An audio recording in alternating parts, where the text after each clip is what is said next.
तो आज की वीडियो में हम देखेंगे मोनोपोली मार्केट के बारे में।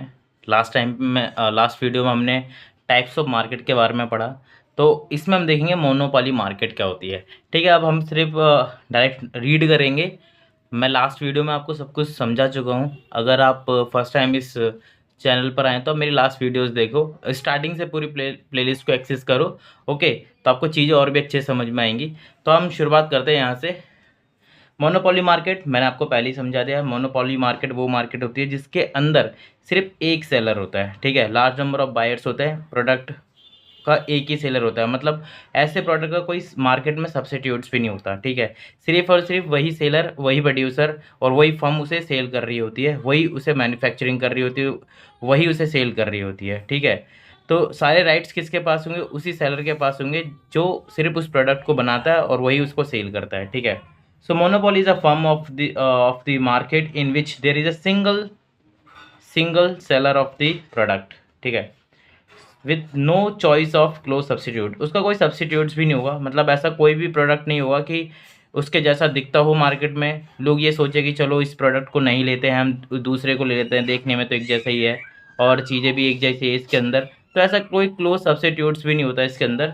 एग्जाम्पल के तौर पे हमारे पास Indian railway is a monopoly industry of the government. तो गवर्नमेंट की एक मोनोपोली है।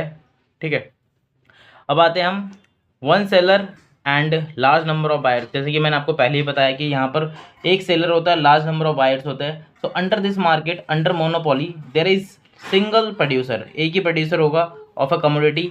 एज द सिंगल सेलर उसके पास क्या होंगे? As a single seller has the patent rights. Patent rights क्या होता है कि आपके पास एक लीगल राइट्स होता है कि इस प्रोडक्ट को सिर्फ आप ही सेल कर सकते हैं, कोई दूसरा सेल नहीं कर सकता। इवन उस जैसा कोई प्रोडक्ट भी लेकर नहीं आ सकता। To sustain in the market. Okay, so hence there is a one seller and large number of the buyers under monopoly, hence there is a no competition. So under this market हमें पता है कि there is no competition, competition नहीं होता है। क्यों? क्योंकि सिर्फ एक ही सेलर होता है यहाँ पे, इसलिए कोई competition नहीं होता है। ठीक है, नेक्स्ट पॉइंट है हमारा, हमने एग्जाम्पल भी देखा यहाँ पर। नेक्स्ट पॉइंट है नो क्लोज सब्सिट्यूट्स।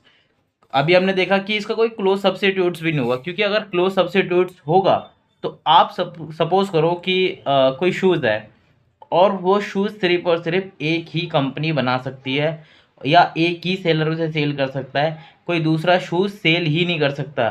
लेकिन अगर मार्केट में मैं आ जाता हूँ और वैसा शूज़ नहीं बनाता हूँ लेकिन डिफरेंट शूज़ बनाता हूँ, तो आपके पास एक ऑप्शन आ जाएगा कि चलो ये शूज़ नहीं तो मैं दूसरा शूज़ खरीद लेता हूँ।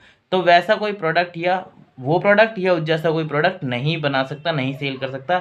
इसी को मोनोपोली मार्केट बोलते हैं। ठीक है, so under monopoly market the goods which are sold in this market having no close substitute, जो हम पहले भी हमें पता है, अवेलेबल इन द मार्केट। ठीक है, so the seller has no fear. Fear किस चीज़ का?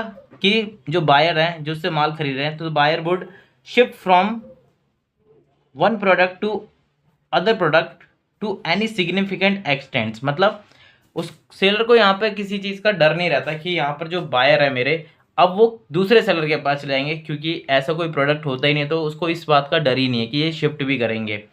Price discrimination. प्राइस डिस्क्रिमिनेशन क्या है?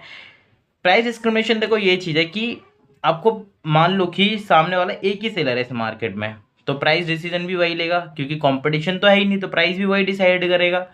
जब प्राइस भी वही डिसाइड करेगा तो प्राइस डिफरेंट भी चार्ज कर सकता है डिफरेंट कंज्यूमर से। मान लो कि अगर मैं उससे सर्विस लेता हूँ या मैं उससे प्रोडक्ट परचेज करता हूँ, खरीदता हूँ, तो मुझसे वो कुछ और चार्ज करता है। अगर आप खरीदने जाते हैं तो आपसे वो कुछ और चार्ज खरीदता है। तो इसे बोलते हैं कि प्राइस डिस्क्रिमिनेशन, कि यहाँ पे कोई स्टैंडर्ड प्राइस नहीं है। आपसे सेलर कुछ और चार्ज कर रहा है और मुझसे कुछ और चार्ज कर रहा है, उसी को हम बोलते हैं price discrimination. So under monopoly market firm can charge different prices from different consumers for the same product because of firm has control over the market as well as price. Okay, restriction on entry of new firms. Restriction on entry of new firms. अब आपको पता है यहाँ पे सिर्फ एक ही seller रहेगा तो एंट्री तो हो ही नहीं सकती, कोई दूसरा सेलर आके यहाँ पर माल बेच ही नहीं सकता और उस जैसा प्रोडक्ट भी नहीं बना सकता, ठीक है। और उसका कोई मिलता जुलता प्रोडक्ट भी नहीं। सब्स्टिट्यूट्स का मतलब होता है कि आप मिलता जुलता प्रोडक्ट जिसकी जगह पे आप दूसरा प्रोडक्ट यूज़ कर सकते हैं, जैसे कॉलगेट की जगह पे आप पेप्सोडेंट यूज़ कर सकते हैं, ठीक है। So, restriction on the entry of new firms. Under the monopoly market, there are some restrictions on the entry of new firms. Into the market, generally there are patent rights. Patent rights होते हैं, legal rights होते हैं हमारे, exclusive control होता है over the technique, ठीक है। Technique हमारी है, वो exclusive control है उस टेक्निक के ऊपर हमारा, एंड रॉ मटेरियल पर।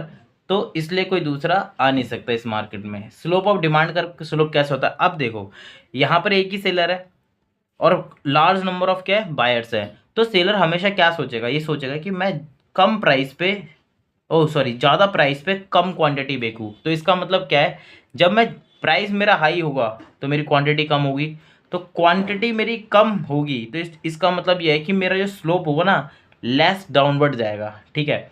तो यहाँ पर होगा under monopoly the slope of demand curve is more downward जाएगा, ठीक है। More downward from left to right due to inverse relationship between price and quantity sold by the monopoly firm, hence the elasticity of demand is more elastic,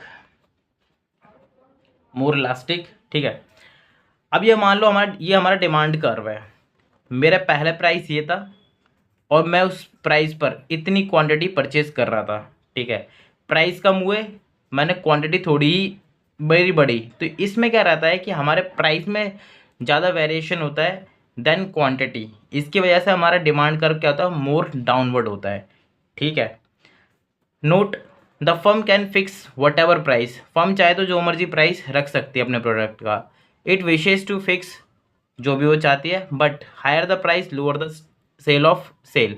मतलब अगर ज़्यादा price रखेगी तो cell भी कम होगी, ठीक है। लोग, सीधी सी बात है, वो अफोर्ड ही नहीं कर पाएंगे तो परचेज कैसे करेंगे, ठीक है। और वाइस वर्सा का मतलब तो उल्टा, अगर प्राइस कम होंगे तो लोग ज़्यादा परचेज करने की कोशिश करेंगे, ठीक है। तो ये था हमारा मोनोपोली मार्केट। अब आते हैं monopolistic market. Monopolistic competition market, यहाँ पे कंपटीशन होता है, पता है हमें, ठीक है। इसे डिटेल में मैं पहले से भी बता चुका हूँ, तो सिर्फ हम रीड करेंगे, आगे चलेंगे। So it is a form of the market in which there are many sellers of the product, ठीक है, but the product of each seller is some of different. मतलब इस मार्केट में, ठीक है, कई नंबर ऑफ सेलर्स होते हैं, कई सारे सेलर्स होते हैं, लेकिन सबसे बड़ा डिफरेंस क्या है कि यहाँ पे ये लोग अपना अपना प्रोडक्ट बेचते हैं। अपने अपने प्रोडक्ट का मतलब अपना डिज़ाइन होता है, उनका खुद का ब्रांड नेम होता है वो, और प्रोडक्ट का साइज़, कलर, सब कुछ मतलब खुद ही वो डिसाइड करता है। उनका डिफरेंट होता है, दूसरे के प्रोडक्ट से डिफरेंट होता है, ठीक है।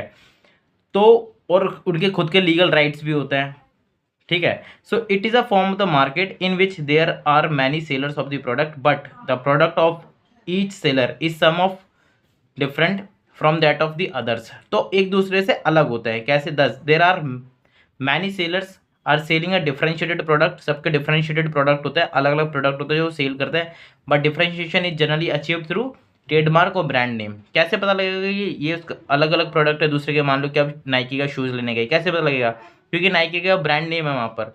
अब एडिडास का शूज़ लेते हो तो एडिडास का है, अब वहाँ पर जब देखेंगे तो दोनों के शूज़ में डिफरेंस है, क्या है, साइज़ अलग है, कलर अलग है, लुक अलग है, डिज़ाइन अलग है। ये सब चीज़ क्या है, ये सब कुछ क्या दिखा रहा है कि दोनों प्रोडक्ट अलग है, ठीक है। दोनों के जो सेलर हैं, मतलब जो बेचने वाले हैं, ठीक है, जो बेच रहे हैं इन दोनों प्रोडक्ट को, उनके अपने अपने राइट होंगे। अब देखो यहाँ पे नाइकी वाला एडिडास की कॉपी करके नहीं सेल कर सकता, करेगा तो एडिडास वाला क्या करेगा, उस पर क्या कहते हैं, केस कर देगा।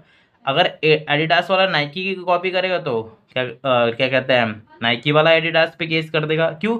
क्योंकि उनके खुद के पेटेंट राइट्स हैं, यहाँ पर खुद के लीगल राइट्स हैं, उन्होंने उस चीज़ का डिज़ाइन का राइट ले रखा है, ठीक है, अधिकार ले रखा है, कानूनी अधिकार है उनके पास। कोई दूसरा उस जैसा प्रोडक्ट नहीं बना सकता, बनाएगा तो वो केस कर देंगे, ठीक है। सो फीचर्स क्या है यहाँ पर, large number of buyers and sellers, हमें पता ही है। So under this market there are large number of sellers and buyers. Also, the size of each firm is small and each firm has a limited share of the market. अब आपको पता है यहाँ पे large number of the buyers है, यहाँ पे small sellers होते हैं, छोटे छोटे सेलर्स होता है, मतलब इतने भी छोटे नहीं होते, एक अच्छा खासा उनका टर्नओवर होता है, ठीक है।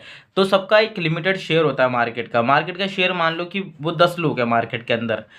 ये मार्केट है और उस इस मार्केट में क्या कहता है, मान लो शूज़ की मार्केट है ये, ठीक है, शूज़। तो इस मार्केट में 10 सेलर है हमारे। अब 10 सेलर में से सीधी सी बात है, शेयर मतलब पूरी मार्केट कितनी होगी, 100%। अब 100% में किसी का कुछ शेयर होगा, किसी का कुछ शेयर होगा, किसी का कुछ शेयर होगा, किसी का कुछ शेयर होगा, इस तरीके से 20%, 5%, 10%, एक एक सेलर का इतना शेयर होगा, टोटल मिला के वो 100% इन 10 सेलर का होगा, ठीक है। तो यही होता है कि firm has a limited share of the market. Monopolistic competition combines features of monopoly and perfect competition market. तो इस मार्केट में क्या होता है, ये मोनोपोलिस्टिक में ये दोनों तरह के फीचर्स होते हैं इसके अंदर। लीगल क्या कहता है, मोनोपोली फीचर्स भी है और क्या कहता है परफेक्ट कंपटीशन मार्केट वाला फीचर भी है। यहाँ पे देख रहे हो लार्ज नंबर ऑफ बायर्स है, बट लेकिन यहाँ पे लीगल राइट्स है। लीगल राइट्स हमने देखा कि कहते हैं आपके मोनोपोली में थे, ठीक है, और परफेक्ट कंपटीशन में large number of the sellers है। तो ऐसे कुछ फीचर्स इसमें कंबाइन करता है दोनों के, ठीक है। अब आते हैं हम प्रोडक्ट डिस्क्रिमिनेशन पे। प्रोडक्ट डिस्क्रिमिनेशन जैसा भी हमने प्राइस डिस्क्रिमिनेशन देखा था, प्राइस वो डिफरेंट डिफरेंट चार्ज कर रहा था मोनोपोली में, ठीक है। अलग अलग बायर से अलग अलग प्राइस चार्ज कर सकता था, ठीक है। तो यहाँ पर क्या प्रोडक्ट डिस्क्रिमिनेशंस, अब यहाँ पर हमें पता है कई सारे सेलर्स हैं, कई सारे सेलर्स हैं और वो अपने अपने प्रोडक्ट बेचते हैं। तो अपने अपने प्रोडक्ट का मतलब क्या है कि उनके प्रोडक्ट एक दूसरे से अलग हैं, और एक दूसरे से अलग है, उसी चीज़ को हम बोलते हैं product discriminations. So under this market, firms are selling these goods which are all discriminated to each other in terms of size। भी साइज अलग है, नाम अलग है, ब्रांड अलग है, क्वांटिटी अलग है उनकी, एक्सेट्रा।